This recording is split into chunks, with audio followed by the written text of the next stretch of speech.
In part one of Koyomimonogatari, we sort of gave way to nostalgia and joining characters in past, simpler days. But what about Koyomimonogatari part 2? This one, this one actually starts pushing things forward. We're going to talk about that and a lot more coming right up.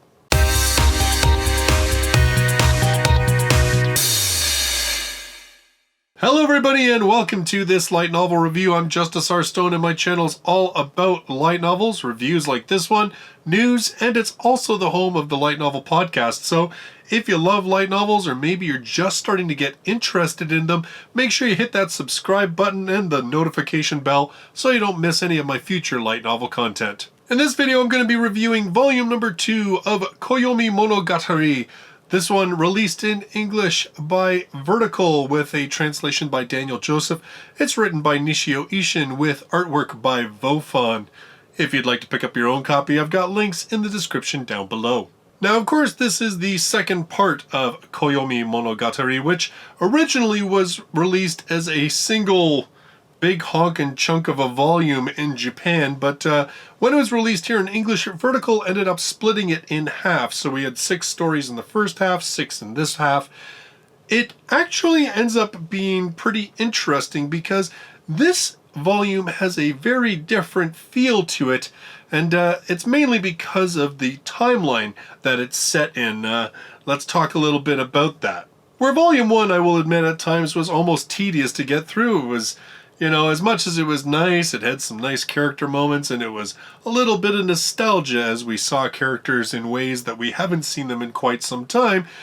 It really didn't seem to do much for the series overall. In fact, it seemed like the stories were very disconnected from the rest of the series because all of them were pretty much set just after the main problem had been dealt with. So, for instance, Senjugahara's chapter, her story took place after her issue had already been dealt with. So the first half never felt like there was really anything going on. It never felt like there was this sense of impending doom or anything else because the worst had already been taken care of. Volume 2 actually ends up feeling very different because it is actually set during some of the more severe and serious times in this series, and also the fact that, like, when we get into that season 2, arcs actually start happening. Every book isn't as self-contained. We have storylines that thread through several books. So with this second volume, we're now dealing with Koyomi Araragi dealing with the fact that he and Shinobu and Senjugahara have this basically death sentence hanging over their heads. And then we also have it, of course, dealing with Araragi dealing with his vampirification if he uses his powers anymore. And then this actually has 2 stories. Its final 2 stories are set after Tsuki Monogatari, which making this a true sequel and, of course, pretty much a must-read if you intend to continue with the series, because this one ends on one hell of a cliffhanger that is going to, well, pretty much inform, I'm sure, a heck of a lot that comes after it. That isn't to say that we don't have some nice sort of fluffy stories in this volume that are really just there for character type things. Like, for instance, the first story has Tsukihi and Araragi talking to each other about a situation that's been going on at Tsukihi's school where people are talking about the fact that there is a extra student and another in her tea room. And she's so frustrated because she knows that it's absolute nonsense, and yet no matter how much she proves to everybody else that it is, they just keep on going on, and she just can't understand why it is. This story really doesn't do a whole lot in terms of moving a plot forward or introducing a whole lot of new ideas. Pretty much all it does is just kind of remind us of the weird and sometimes creepy dynamic between Koyomi Araragi and his sisters. However, this one does introduce what I think is kind of a central theme to this volume. Now, the whole thing about roads and paths and everything else, that continues to be a big theme in this book. And obviously it is because even Nisioisin says in the afterword of this one how it was meant to be sort of a looking back and sort of getting back in touch with where the series started and everything else and sort of the road that it's taken to get to this point. However, I think there's another theme that becomes kind of prevalent in these final stories, and that is the idea that people sometimes, they lie or they do things that frustrate us, and they're not doing it because they're cruel, and they're not doing it out of malice, but they're actually doing it out of consideration. And this kind of ends up being a theme that gets played with throughout these stories. Now, the third story is with Shinobu and Araragi fighting each other over homemade donuts that Senjugahara delivered. Now, this one really is just absolutely for the fans of Shinobu's snark, and but it does end in a very sweet way that kind of really reaffirms the relationship that Koyomi, Araragi, and Shinobu have managed to establish with one another. Something that I think is pretty key when you consider just how much their fates have become intertwined, and I think are going to be pushed to a lot of limits in the series going forward. Story 2 deals with Araragi going up to the shrine with Ogi, and this one I kind of feel was really there because, again, Nisioisin's talking about this volume kind of being the pathway of where we got to where we are. And this one really sets out just how frustrated Ogi is with the whole imbalance that is going on, and how she feels that the job that her uncle did to try and fix the shrine was really kind of half-assed and hands-off, and that it needs a lot firmer hand. So it gives us a lot more of that insight into Ogi's mindset and into sort of what her plans are and why she feels that it's all going to be necessary. And I mean, let's face it, we know that Ogi's kind of the antagonist of this whole thing, and it just really sort of reaffirms kind of where she sits with all of this. When we get into stories number 4, 5, and 6, now these ones are now starting into the whole time where Araragi had that death sentence, and of course then, like I said, stories 4, 5, and 6 are sequels to Tsukimonogatari.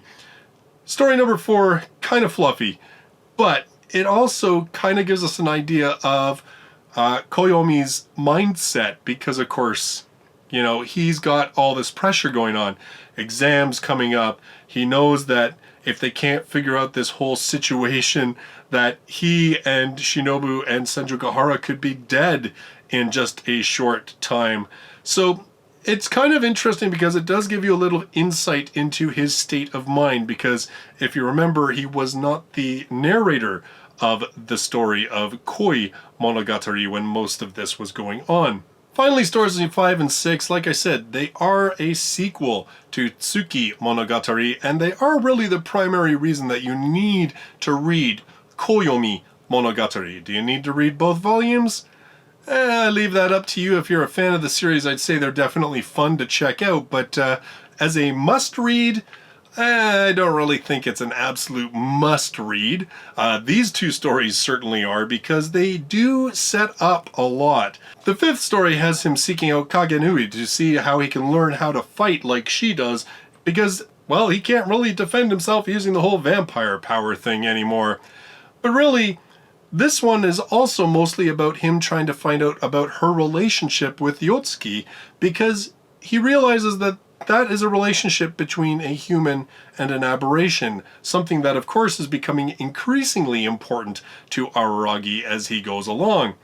This one ends with a little bit of a cliffhanger, but then leads directly into the 6th and final story, where Araragi meets up with the very strange and enigmatic senpai of all of these specialists, Gaien, and they have a bit of a conversation about what needs to happen and how they could be really difficult, but sometimes when things are hard, you still have to do them. And well, it ends up leaving on one big, huge cliffhanger. Probably the largest cliffhanger that we've had happen in the series to date.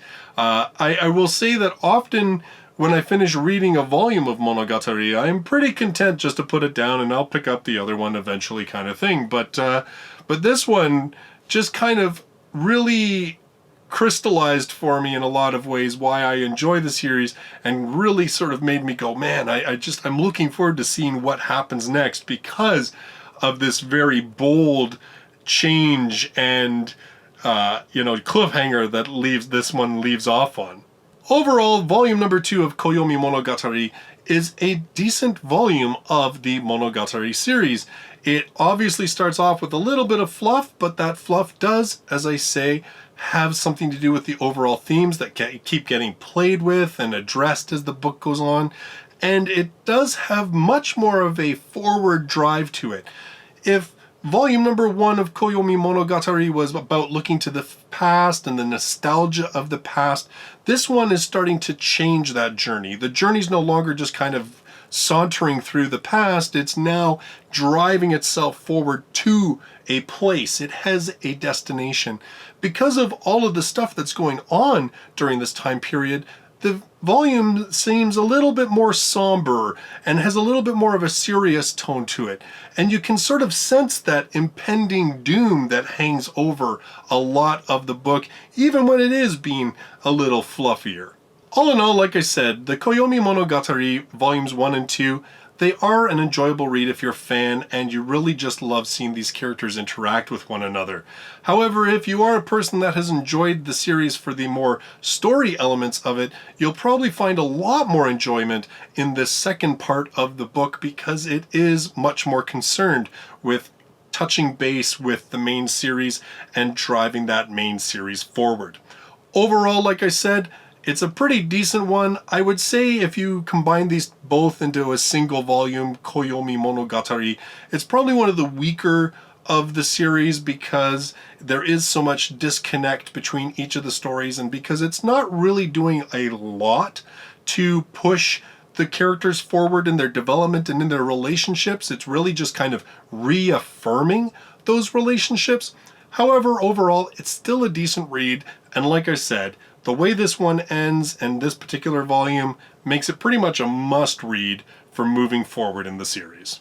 In this video, I'd like to say a special thanks to Drone205, FixLab.com, Michaela Werner, and Jean-Luc Chartier for their support on Patreon, as well as the support of all of my patrons who help me to buy books for review here on the channel, as well as paying for hosting for the Light Novel podcast, paying for software and web hosting and everything else for all of the various light novel related activities that I do online. For my next review, I'm going to be reviewing a brand new volume 1 of a series that I've been really looking forward to because of how favorably it's been compared to things like Monogatari or My Youth Romantic Comedy Is Wrong As I Expected, and that's going to be volume number 1 of Rascal Does Not Dream of Bunny Girl Senpai. So that'll be my next review. In the meantime, thanks so much for joining me in this video. I'll look forward to seeing you in my future ones. Till then, bye-bye for now.